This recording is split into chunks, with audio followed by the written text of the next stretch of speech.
दोस्तों, एक कुत्ते ने यमराज को सुनाई मनुष्य जीवन की कड़वी सच्चाई। सुनकर आप भी चौंक जाएंगे। इस प्राचीन कथा में हम आपको बताएंगे कि कैसे एक कुत्ता यमलोक पहुंच जाता है और यमराज से शर्त लगाता है, और यमराज उस शर्त में कुत्ते से हार जाते हैं और फिर यमलोक के सारे नियम बदलने पड़ते हैं। इस कथा में हम जानेंगे भगवान विष्णु ने यमराज को मनुष्य जीवन के संबंध में कौन सा महत्वपूर्ण ज्ञान दिया है। तो चलिए दोस्तों, आपका समय बर्बाद न करके कथा को शुरुआत करते हैं। दोस्तों, प्राचीन काल में मध्य देश में एक अत्यंत शोभायमान नगरी थी। उस नगरी में एक धनवान सेठ रहता था। वह उस सेठ के पास एक लाल रंग का कुत्ता होता है। वह सेठ बहुत लालची और कपटी स्वभाव का होता है, किंतु वह भगवान विष्णु का परम भक्त होता है। वह हमेशा अपने इष्ट देव भगवान विष्णु की पूजा आराधना करता रहता था। फिर एक दिन उस सेठ की भक्ति से प्रसन्न होकर भगवान विष्णु उससे मिलने के लिए पधारते हैं और उसे दर्शन देते हैं और कहते हैं, हे वत्स, मैं तुम्हारी भक्ति से अत्यधिक प्रसन्न हूं। मांगो तुम्हें जो भी वर चाहिए, तुम्हारी जो भी इच्छा और मनोकामना है, मैं अवश्य पूर्ण करूंगा। वह सेठ भगवान विष्णु से कहता है, हे प्रभु, मैं आपके दर्शन करके धन्य हुआ। प्रभु, मुझे कुछ नहीं चाहिए, मेरे पास आपका दिया हुआ सब कुछ है।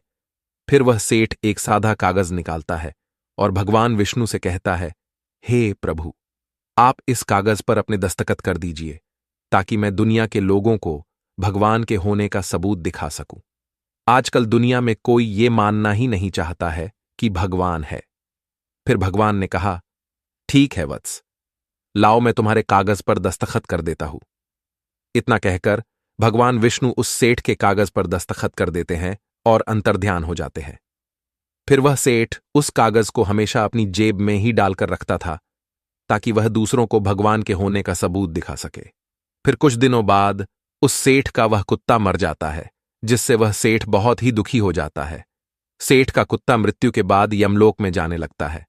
फिर यमलोक पहुंचने के बाद वह कुत्ता यमराज के सामने आकर खड़ा हो जाता है। यमराज उस कुत्ते का लेखा जोखा निकालते हैं और कहते हैं, हे श्वान, तुमने तो पशु का जन्म पाकर भी कोई पाप नहीं किया है।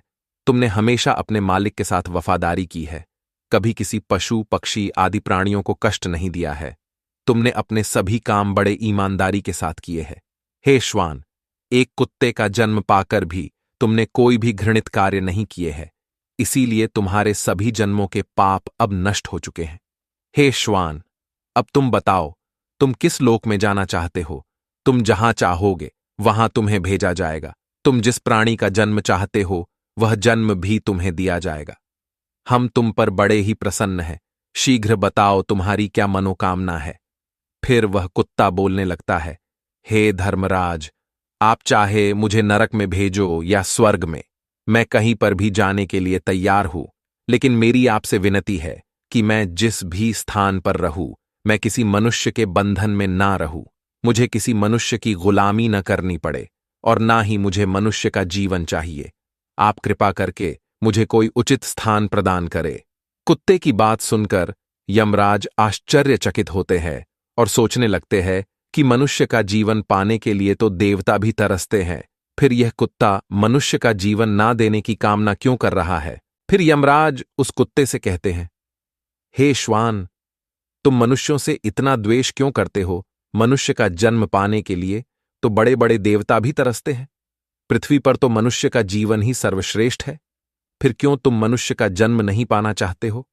इससे पहले तुम्हें कभी मनुष्य का जीवन नहीं मिला है, शायद इसीलिए तुम मनुष्य जीवन के फायदे नहीं जानते हो। तुम एक बार मनुष्य का जीवन प्राप्त करके देखो, तुम्हें पता चलेगा कि उसके कितने फायदे हैं। यमराज की बात सुनकर वह कुत्ता कहता है, हे धर्मराज, मैं जानता हूं कि मनुष्य का जन्म कितना अनमोल है, लेकिन मनुष्य बड़ा ही स्वार्थी, धूर्त, कपटी और चालाक होता है। जब वह अपना मतलब देखने लगता है तो सही गलत सब कुछ भूल जाता है। उसकी तृप्ति किसी चीज से नहीं होती। सारे संसार का धन भी उसे मिल जाए तो भी वह संतुष्ट नहीं रहता। उसकी भूख कभी नहीं मिटती है। मनुष्य बड़ा ही असंतोषी होता है। वह अकारण ही दुखी रहने लगता है और दूसरों को भी दुख देने लगता है। मनुष्य मुझ जैसे बेजुबान जानवरों को अपना गुलाम बनाकर रखता है और अपना काम निकलवाता रहता है। इतना ही नहीं, मनुष्य तो भगवान को भी धोखा देता है। इसीलिए मुझे मनुष्य जन्म नहीं चाहिए। यमराज कहते हैं, हे श्वान, ये तुम क्या कह रहे हो? मनुष्य भगवान को धोखा भला कैसे दे सकता है? तुम जरा बताओ, मैं भी तो जानूं। फिर कुत्ता कहने लगता है, हे धर्मराज, मनुष्य जब मंदिर में जाता है तो स्वार्थी मन से भगवान की पूजा करता है। भगवान से कहने लगता है, हे भगवान, मेरा ये काम बना दो, मैं इतने पैसे चढ़ाऊंगा, दान धर्म करूंगा, भंडारा करूंगा, गरीबों को कपड़े दान करूंगा। लेकिन जब उसका काम पूरा हो जाता है तो वह सब कुछ भूल जाता है। आगे बढ़ने की होड़ में वह अपनों का ही शोषण करता रहता है, एक दूसरे की टांग खींचने में लगा रहता है, न खुद ऊपर उठने का प्रयास करते हैं, न दूसरों को उठने देते हैं, न चैन से खाते हैं, न खाने देते हैं। अपना काम बनाने के लिए दूसरों को धोखा देता है। और उसकी धूर्तता तो देखिए, वह भगवान को भी लालच दिखाकर अपना काम बना लेता है। जब काम पूरा होता है तो कहता है, भगवान के पास तो सब कुछ है, मैं उन्हें क्या दे सकता हूं। इस प्रकार से कहकर वो अपनी बात से मुकर जाता है। हे यमराज, इंसानों के बुरे कर्मों को घिनाते गिनाते मैं थक जाऊंगा, किंतु उसके बुरे कर्म समाप्त नहीं होंगे। उसकी चालाकी के आगे तो देवता भी कुछ नहीं है। कुत्ते की बात सुनकर यमराज कहते हैं, हे श्वान, माना कि इंसान बहुत चालाक है, लेकिन वह हम देवताओं को मूर्ख नहीं बना सकता, क्योंकि हमारे यहां जितने भी जीव आते हैं उन्हें हम ही दंड देते हैं। उसने पृथ्वीलोक पर कितनी चालाकी क्यों न की हुई हो, उसे मृत्यु के बाद यही आना पड़ता है। सभी इंसान यहां पर आकर हमारे सामने रोते हैं, माफी मांगने लगते हैं, नरक जाने के भय से और मेरे भयंकर रूप को देखकर थर थर कांपते हैं। सभी मनुष्य हमारे अधीन रहकर ही काम करते हैं। फिर वह कुत्ता बोलता है, हे धर्मराज, आपके पास जितने भी मनुष्य आते हैं वे सब मरे हुए होते हैं। आपका पाला किसी जीवित इंसान से नहीं पड़ा है। यदि आप किसी जीवित मनुष्य को यमलोक लेकर आओगे तब आपको पता चल जाएगा कि जीवित इंसान कितना खतरनाक होता है। उस कुत्ते की बात सुनकर यमराज को आश्चर्य हुआ और गुस्सा भी आ गया। वे सोचने लगे, ये तो हमारे यहां पर आकर हमारा ही अपमान कर रहा है। इस तुच्छ कुत्ते को दिखाना होगा हमारे सामने कोई इंसान कुछ भी नहीं है। इंसानों की चालाकी हमारे सामने नहीं चल सकती। इस बात को साबित करने के लिए यमराज अपने दूतों को बुलाते हैं और कहते हैं, हे दूतों, जाओ और इस कुत्ते के मालिक को जीवित ही उठाकर यमलोक लेकर आ जाओ। हम भी देखते हैं कि जीवित इंसान हमारे सामने क्या चालाकी करता है। अगर यह कुत्ता गलत साबित होता है तो इसे अनेक वर्षों तक नरक में डाला जाएगा। उस कुत्ते को पूरा यकीन था कि एक अकेला जीवित मनुष्य स्वर्ग लोक में खलबली मचा देगा। फिर यम के दूत धरती लोक पर जाते हैं और उस कुत्ते के मालिक को अर्थात उस सेठ को चारपाई के साथ उठाकर यमलोक ले जाने लगते हैं। तभी बीच रास्ते में उस सेठ की नींद खुल जाती है और वह देखता है कि दो अत्यंत हृष्ट पुष्ट सिंगों वाले यमदूत उसे चारपाई के साथ उठाकर यमलोक ले जा रहे होते हैं। वह सेठ उन यमदूतों से पूछने लगता है, हे यमदूत, क्या मेरी मृत्यु नींद में हो चुकी है? तब यमदूत कहने लगते हैं, नहीं मनुष्य, तुम अभी जीवित ही हो। फिर वह सेठ कहता है, फिर आप दोनों मुझे कहां ले जा रहे हैं? मैंने कौन सा पाप किया है? यम के दूत उस सेठ को सारी कहानी बता देते हैं और कहते हैं, तुम्हारे कुत्ते ने यमराज से कहा है कि जीवित मनुष्य बहुत चालाक होता है, इसीलिए इस बात का परीक्षण करने के लिए यमराज ने आपको जीवित ही यमलोक लाने के लिए कहा है। उस सेठ को पूरी बात समझ में आती है और वह कुछ देर तक सोचने लगता है और फिर तुरंत उसकी जेब में रखा हुआ वह कागज निकालता है जिस पर भगवान विष्णु ने दस्तखत किए हुए होते हैं। वह उस कागज पर कुछ लिख देता है और फिर से कागज को अपनी जेब में रख लेता है। यमदूत उस सेठ को लेकर यमराज के दरबार में उपस्थित हो जाते हैं। उस सेठ को देखते ही यमराज जोर जोर से हंसने लगते हैं और सोचने लगते हैं, ये तुच्छ मनुष्य भला मेरा क्या बिगाड़ पाएगा। फिर वह सेठ जाकर यमराज के सामने खड़ा हो जाता है और अपनी जेब से वह कागज निकालकर यमराज को देता है। जब यमराज उस कागज को खोलकर पढ़ने लगते हैं तो वे तुरंत ही सिंहासन से उठकर खड़े हो जाते हैं और उस सेठ को सिंहासन पर बिठाकर खुद उसके स्थान पर खड़े हो जाते हैं, जिसे देखकर यमराज के सभी दूत चौंक जाते हैं, सोचने लगते हैं, यमराज ये क्या कर रहे हैं? एक मानव को अपने सिंहासन पर बिठा रहे हैं। ये जरूर कोई पहुंचा हुआ इंसान लगता है। वह सेठ अब यमपुरी का राजा बन जाता है। यमराज भी उसका आदेश मानने के लिए विवश हो जाते हैं। फिर वह सेठ सिंहासन पर बैठते ही यमलोक के सभी कानून बदल देता है और यमराज को ही यमलोक के द्वार का पहरेदार बना देता है। फिर वह सेठ सोचने लगता है, जब मैं मर जाऊंगा तो मुझे भी यहां पर आना पड़ेगा और मेरे पाप कर्मों के कारण मुझे भी नरक में डाला जाएगा। इसीलिए उस सेठ ने नरक में पड़े सभी प्राणियों को स्वर्ग में डालने का आदेश दिया और नरक का द्वार हमेशा के लिए बंद कर दिया। और फिर सभी यमदूतों को आदेश दिया कि आज के बाद किसी भी प्राणी को नरक में नहीं डाला जाएगा, सभी प्राणियों को स्वर्ग में ही भेजा जाए। सेठ के इस आदेश को सुनकर स्वर्गलोक में खलबली मच गई। सभी देवता हैरान हो गए, लेकिन वे कर भी क्या सकते थे। आदेश यमलोक के राजा ने दिया था, इसीलिए चुपचाप सभी उसका पालन करने लगे। स्वर्गलोक का संतुलन पूरी तरह से बिगड़ गया। धीरे धीरे स्वर्गलोक में जीवों की भीड़ बढ़ने लगी, जिनकी सेवा करके स्वर्गलोक के कर्मचारी और अप्सराएं परेशान होने लगे और सोचने लगे, इतने सारे जीवों की सेवा कैसे कर पाएंगे। उधर वह कुत्ता सोचने लगा, यमराज को जीवित मनुष्य को यमलोक में लाना कितना महंगा पड़ गया। सेठ जी ने सब कुछ बदल दिया है, आखिर ऐसा कैसे हुआ।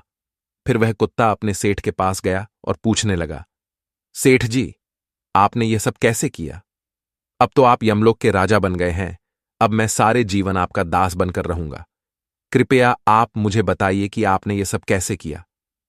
तब उस सेठ ने धीरे से उस कुत्ते के कान में कहा, जब मुझे पता चला कि मुझे जीवित ही यमलोक ले जाया जा रहा है, तो मैंने भगवान विष्णु के दस्तखत किए हुए कागज पर यह लिख दिया कि जिस जीवित मनुष्य को यमराज यमलोक बुला रहे हैं, उसे यमलोक का राजा बना दिया जाए। यही मेरा आदेश है। उस कागज पर भगवान विष्णु के दस्तखत देखकर यमराज को लगा कि यह भगवान विष्णु का ही आदेश है, तो उन्होंने बिना विचार किए ही मुझे यमलोक का राजा बना दिया। सेठ की बात सुनकर वह कुत्ता बहुत खुश हुआ और सोचने लगा, इंसानी दिमाग चाहे जहां भी रहे, खुरापात तो करेगा ही। इधर यमलोक का ऐसा हाल देखकर सभी देवता भगवान विष्णु से मिलने के लिए वैकुंठ चले गए और उन्हें सारी बात बता दी। देवताओं की सहायता करने के लिए भगवान विष्णु तुरंत ही यमपुरी में आ गए, तो उन्होंने देखा कि यमराज यमलोक के द्वार पर पहरा दे रहे हैं। फिर यमराज के सिंहासन पर कौन बैठा है? भगवान विष्णु को देखते ही यमराज उनसे प्रार्थना करने लगे और कहने लगे, हे प्रभु, आपकी यह लीला बड़ी ही विचित्र है। धरती के एक साधारण मनुष्य को आपने यमलोक का राजा बना दिया और मुझे पहरेदार। भगवान विष्णु यमराज से कहते हैं, हे धर्मराज, ये मैंने नहीं किया है, ये तो मनुष्य के चालाक दिमाग का कमाल है। यदि तुम जीवित मनुष्य को यमलोक लेकर आओगे तो यही होगा। इसीलिए मैंने मृत्यु के बाद ही मनुष्य को यमलोक लाने का आदेश दिया था, ताकि मनुष्य के सभी दोष और स्वभाव शरीर के साथ नष्ट हो जाए और केवल उसकी आत्मा ही यमलोक में प्रस्थान करे। किंतु आप तो एक जीते जागते मनुष्य को ही यमलोक उठाकर लेकर आए। यमराज से इतना कहकर भगवान विष्णु आगे बढ़े। फिर जब उस सेठ ने भगवान विष्णु को आते हुए देखा, तो वह तुरंत यमराज के सिंहासन से उठकर खड़ा हो गया और बोलने लगा, हे प्रभु, मुझे क्षमा करो। मैंने अपने कुत्ते को नरक में जाने से बचाने के लिए और मनुष्य की बुद्धि का बल दिखाने के लिए ही ऐसा किया। मैं आपके द्वारा दिए गए वरदान का दुरुपयोग नहीं करना चाहता था। हे प्रभु, मैं आपके दर्शन करके धन्य हो गया। अब मुझे किसी चीज की अभिलाषा नहीं है। फिर भगवान विष्णु मुस्कुराए और उन्होंने उस सेठ को क्षमा कर दिया। फिर वह सेठ धरती लोक पर लौट गया। भगवान विष्णु ने भी यमराज को फिर से यमलोक की गद्दी पर बिठा दिया और वे भी वैकुंठ लोक लौट गए। यमराज फिर से अपने सिंहासन पर बैठ गए। तब वह कुत्ता यमराज से कहने लगा, हे धर्मराज, देखिए आपने जीवित मनुष्य की चालाकी। एक जीवित मनुष्य क्या क्या कर सकता है। इसीलिए मैं मनुष्य नहीं बनना चाहता। मनुष्य जब स्वार्थी बन जाता है तो वह अंधा हो जाता है, उसे दोस्त परिवार दिखना बंद हो जाते हैं। लालच में वह धर्म को भी भुला देता है और अनिष्ट कार्य करने लगता है। जब तक वह शास्त्र अनुसार कर्म करता है तभी तक सुखी रहता है, और जब धर्म से विमुख हो जाता है तो क्लेश और बीमारियां उसे घेर लेती है और उसका पतन हो जाता है।